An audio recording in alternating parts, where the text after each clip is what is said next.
Assalamualaikum warahmatullahi wabarakatuh.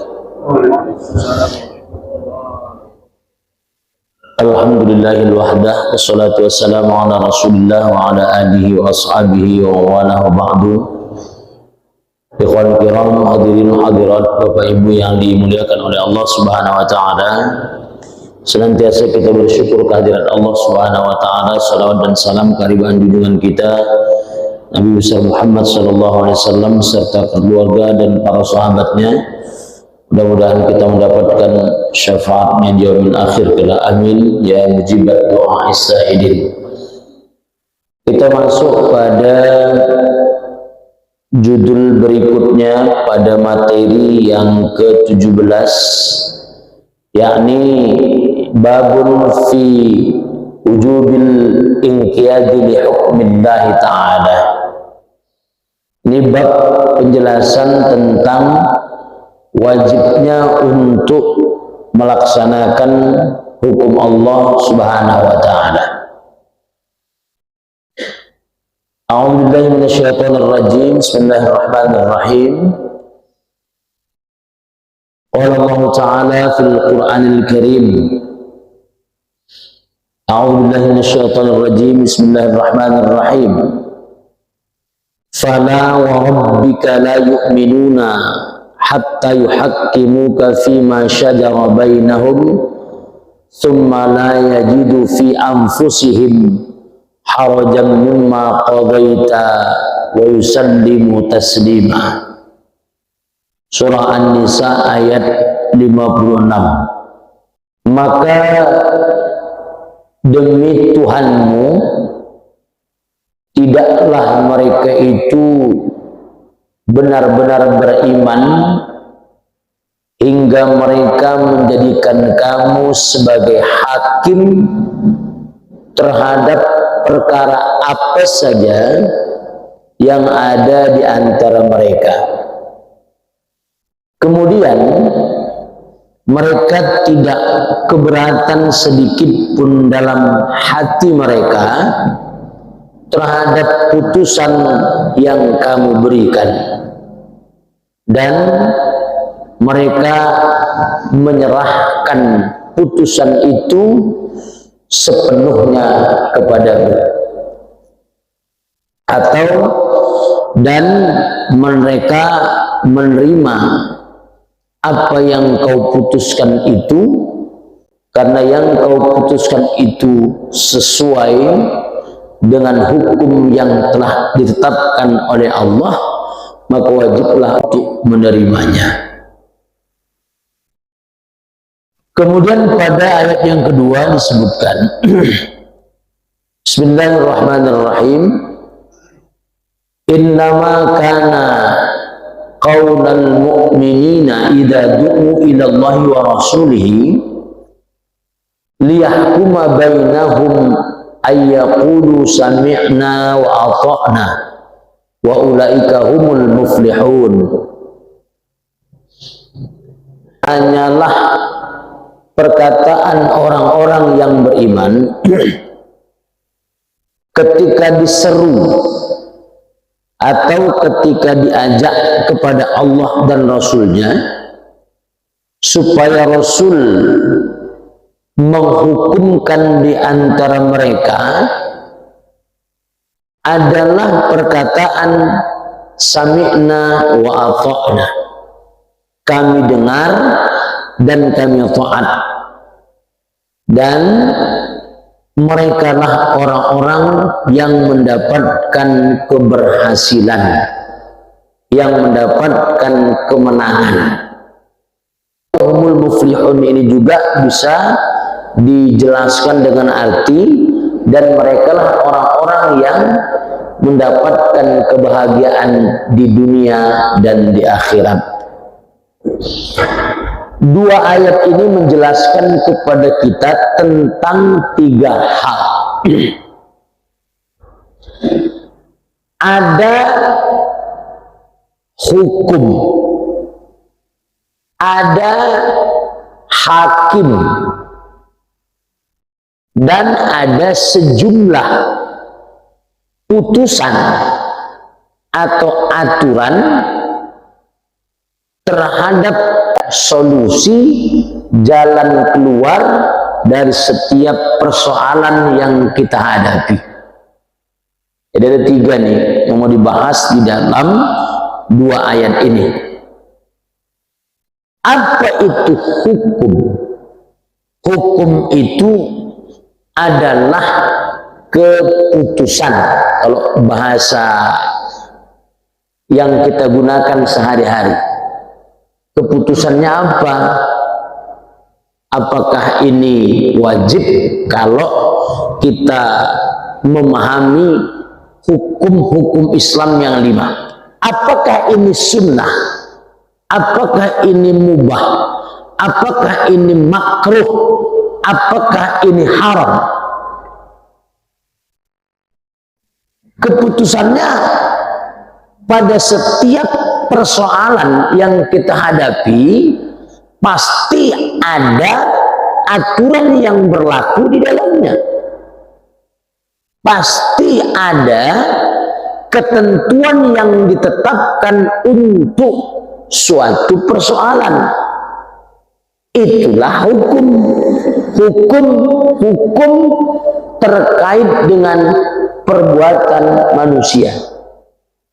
Sebenarnya hukum yang terkait pada perbuatan manusia kan cuma 5 ini, sebagaimana yang sudah kita bahas juga pada persoalan-persoalan sebelumnya. Namun persoalannya ini yang harus jeli untuk memeriksanya. Salah sebuah realitas yang kita tentukan, maka salah pula lah kita menetapkannya. Nah, kemarin kita agak bingung untuk menetapkan terhadap apa hukum mengambil tanah garapan. Mau awak bilang A, ternyata faktanya berbeda.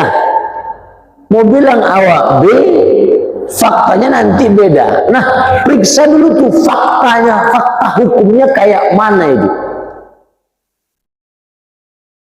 Fakta hukum ini tidak bisa melibatkan seseorang, tapi harus melibatkan banyak orang yang mungkin ahli dalam persoalan itu. Kalau gini faktanya, hukumnya bisa begini. Kalau begini faktanya, hukumnya bisa jadi begini. Karena itu maka hukum itu asalnya tidak bisa berubah. Hukum membunuh orang lain yang tidak bersalah adalah haram, itu jelas. Cuman persoalannya ada kasus pembunuhan. Betulkah yang dibunuh ini tidak bersalah? Atau yang dibunuh itu adalah begal yang mau merampok harta kita? Atau yang dibunuh itu adalah mata-mata dalam sebuah negara? Ini kan berbeda-beda nih. Membunuh tidak bisa dikategorikan hukumnya haram kecuali memang kita tahu faktanya. Siapa yang dia bunuh ini? Siapa yang dia hilangkan nyawanya ini? Siapa? Faktanya jelas, hukumnya bisa diputuskan. Oleh karena itu keputusan hukum. Berbeda lagi nanti kalau misalnya setelah keputusan hukum diberikan jalan keluar terhadap apa yang sudah diputuskan. Ini hukumnya ini, sebaiknya begini. Gitu. Contoh misalnya, orang yang meninggalkan sholat, jelas tidak ada satupun di antara umat Islam yang beriman kepada Allah dan hari akhir yang menyatakan berbeda. Bahwa hukum orang yang meninggalkan sholat adalah haram. Jelas. Itu hukum. Nah, setelah itu dikasih iqab.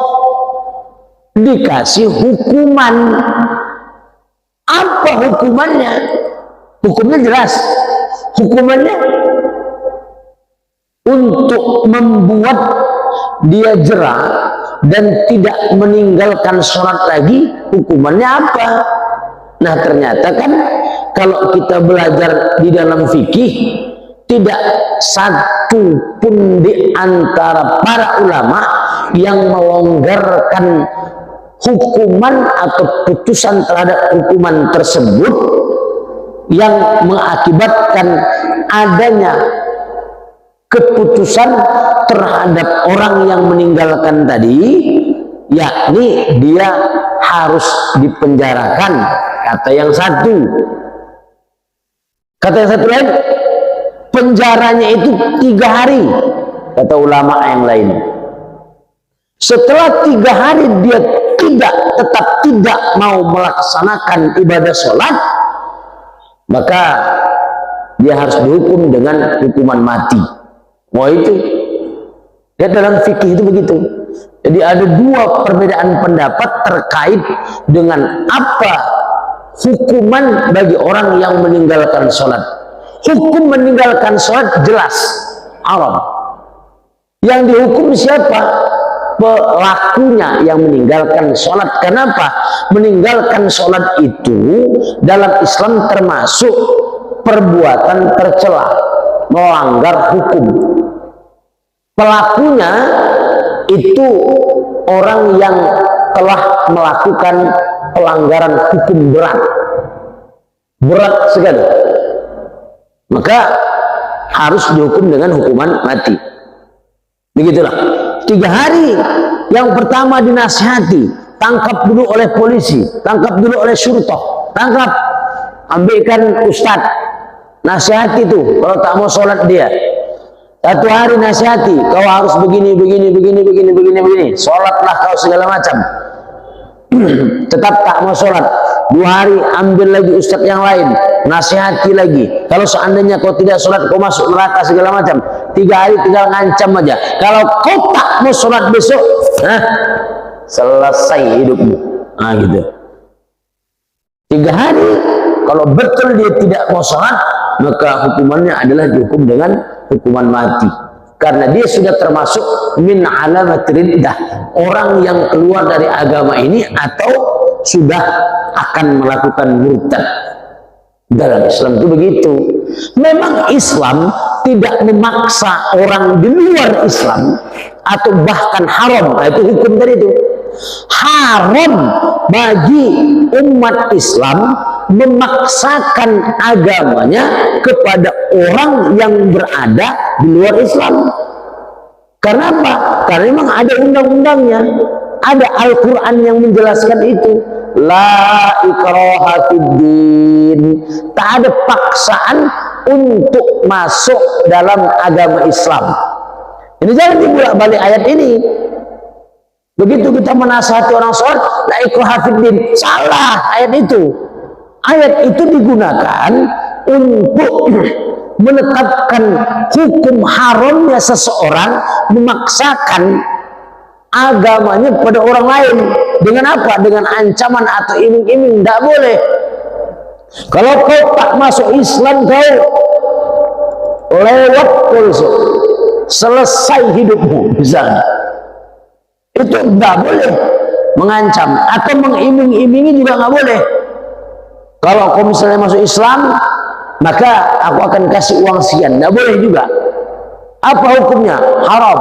Kenapa? Karena memang umat Islam itu masuk ke dalamnya bukan karena paksaan atau karena iming-iming, bukan, karena kesadaran, karena dilakukannya dakwah, karena sudah diajarkan dan dia belajar.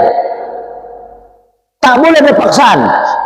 Umat Islam tidak boleh memaksakan agamanya kepada umat Kristen. Tidak boleh memaksakan agamanya kepada umat Hindu, Buddha dan lain sebagainya. Itu ayat itu. Tapi kalau sudah masuk ke dalam Islam, wajib untuk melaksanakan seluruh syariat Islam, wajib melaksanakan hukum yang sudah ditetapkan oleh Allah. Tidak boleh dia main-main. Kalau sudah Islam ya sholat. Kalau tak sholat ada hukumannya. Kalau sudah Islam ya tutup aurat. Kalau tidak tutup aurat ada hukumnya dan ada hukumannya. Ada. Nah, ini salah satu dari hukum. Sehingga hukum dan hukuman yang terdapat di dalam Islam itu bukan hanya untuk orang Islam saja, tetapi ada hukum, ada hukuman yang juga diberikan kepada orang yang tidak Islam kalau tadi itu, kalau negaranya memang sesuai dengan Islam. Makanya dalam kitab-kitab itu silahkan lihat. Dulu negara umat Islam itu namanya khilafah, pemimpinnya namanya khalifah. Setelah tahun 1924 itu tak ada lagi. Orang-orang barat itu sudah memecah belah umat Islam. Indonesia sudah sendiri, Malaysia sudah sendiri, nanti mau dipecah entah berapa lagi. Begitulah. Siapa yang memecah belah itu? Keturunan Fir'aun itulah. Coba lihat nanti di media sosial tuh. Ternyata keturunan Fir'aun itu adalah raja-raja Eropa, termasuk raja Inggris, dia bilang. Saya pun tak tahu, tapi dia bilang begitu. Termasuk presiden-presiden di orang-orang Eropa sana, Amerika juga. Ratu Elizabeth juga. Keturunan Fir'aun, dia bilang. Dia punya buktinya dia. Tentang keturunan Fir'aun itu siapa aja. Nah, itulah yang memecah belah umat Islam. Sehingga umat Islam dipecah-pecah sampai sekarang. Nah, dulu khalifah wajib untuk menerapkan hukum syariat Islam. Jadi negara yang menerapkan syariat Islam secara total dalam kehidupan itu namanya adalah khilafah. Siapa kepala negaranya? Khalifah. Kalau Indonesia ini kan negaranya dalam bentuk republik. Republiknya pun presidentil. Nama pimpinannya siapa? Presiden. Beda. Bisa rupanya ini menerapkan syariat Islam? Tanya aja orang itu, bisa enggak? Kalau menurut saya tak bisa. Mau menang pun di sini apa yang disebut partai Islam mana bisa. Memang negara dalam sistem republik presidentil tidak digunakan untuk menerapkan syariat Islam, tidak. Kalaupun ada paling satu-satu lah. Sama dengan republik parlementer juga sama. Kerajaan apalagi itu lebih gawat lagi. Kenapa lebih gawat? Karena raja itu di atas hukum. Raja dan keluarga raja itu tidak terkena hukum. Itu lebih gawat lagi itu. Baik dalam bentuk monarki absolut maupun monarki non absolut. Kalau monarki absolut macam kerajaan di di Arab Saudi, hampir rata-rata raja itu memang di atas. Tapi kalau di Inggris monarki non absolut, ada raja tapi seolah-olah raja itu hanya sebagai simbol saja. Ada ratu sebagai simbol. Yang bermain di sana adalah parlemen juga, namanya monarki non absolut. Kalau dulu ada kekaisaran, ada Kisra dan lain sebagainya, ada dinasti-dinasti. Ini kan sistem tata negara semua nih.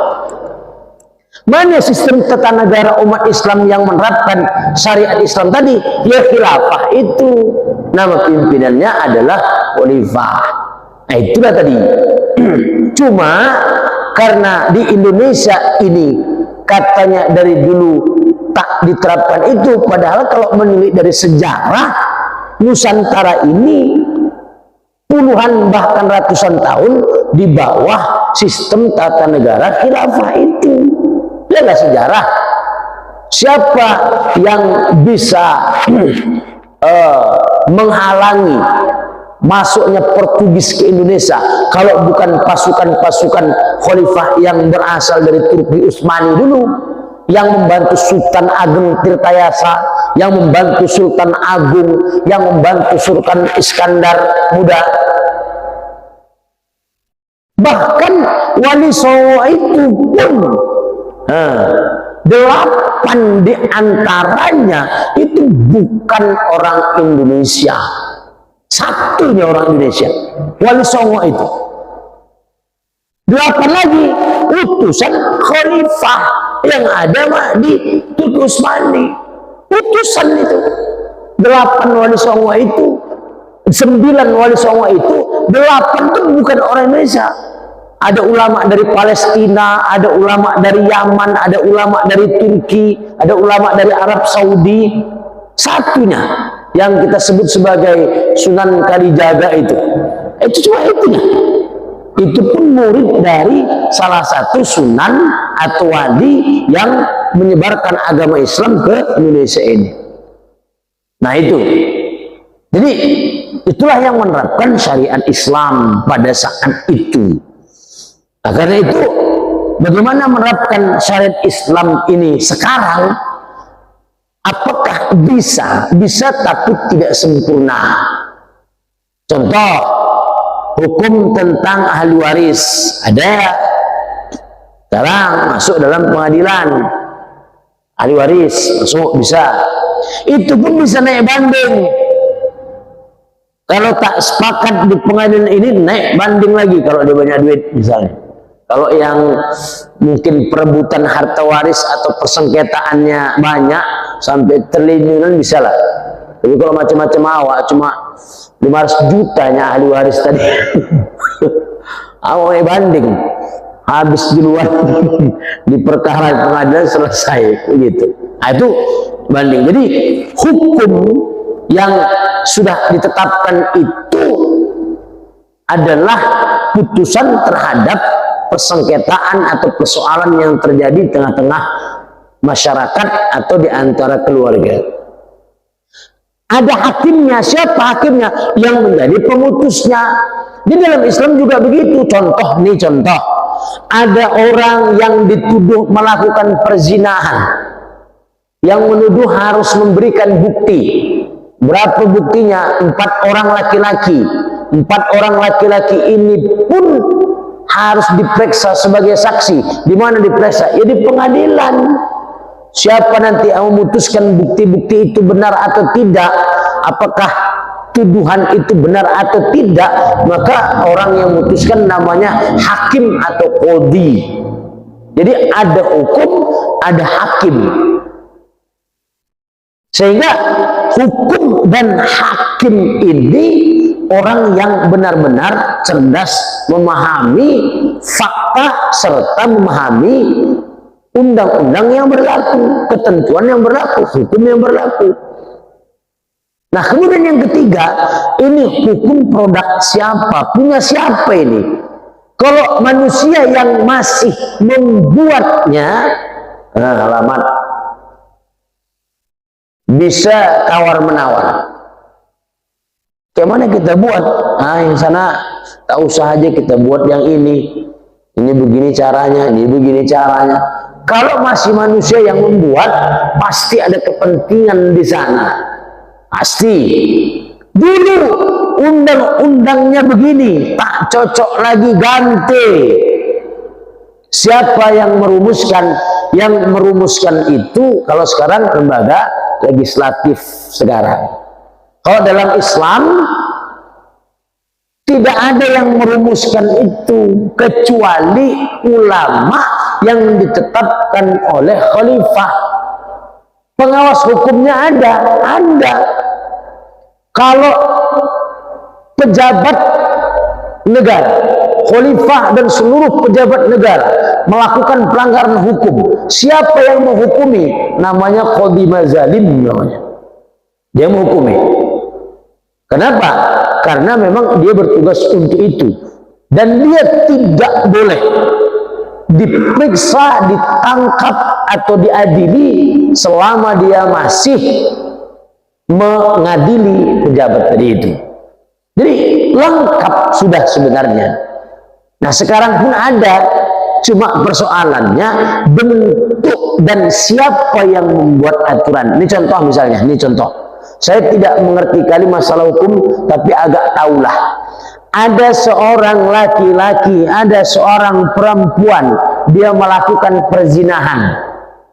Laki-laki ini duda, perempuan ini janda, melakukan perzinahan. Dia belum pernah menikah.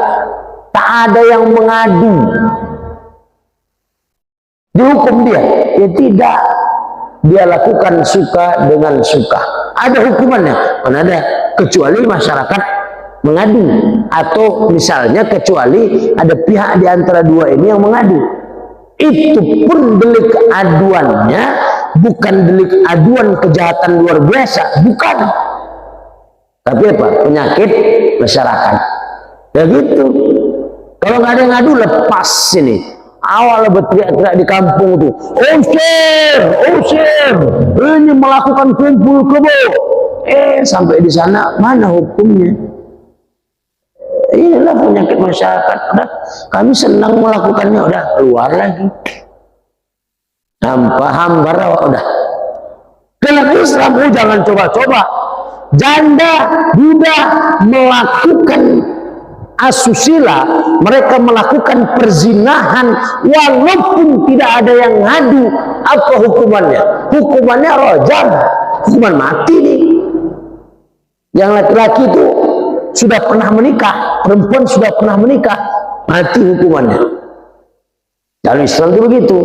Kalau mereka kemudian menerima hukuman itu, tobat, ganjarannya apa? Masuk surga. Itu hukum Islam.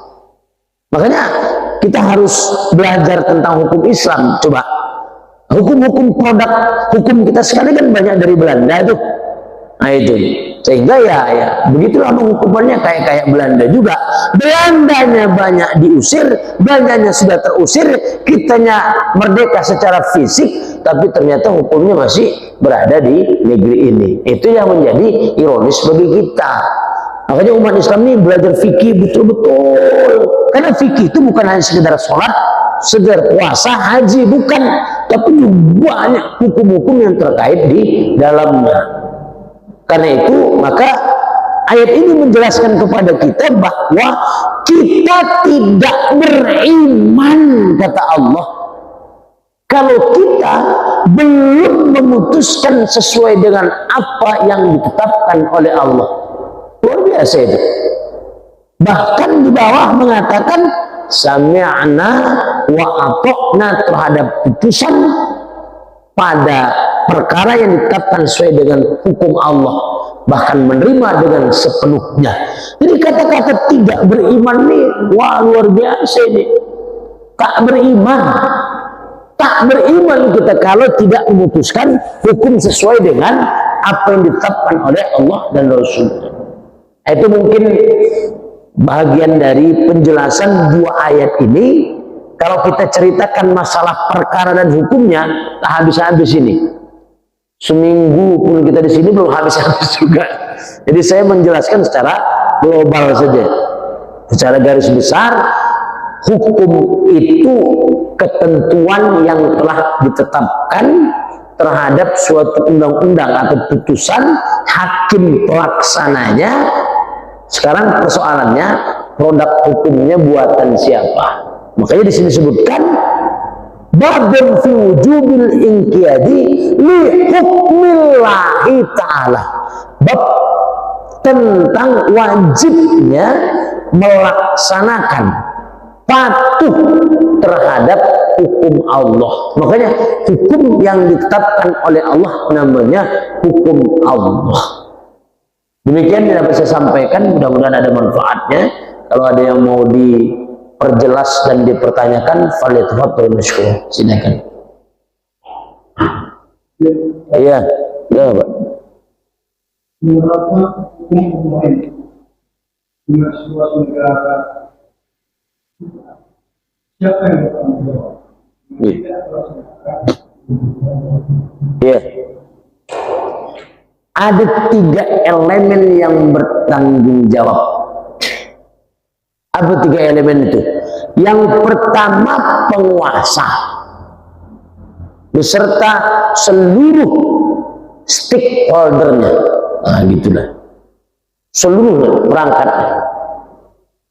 Tuh, baik lembaga legislatif, lembaga yudikatif, lembaga eksekutifnya. Itu bertanggung jawab. Itu yang pertama. Yang kedua yang bertanggung jawab siapa? Ulamanya juga bertanggung jawab. Yang ketiga, siapa bertanggung jawab? Umat Islam secara keseluruhan, semuanya juga bertanggung jawab. Ini semua bertanggung jawab nih.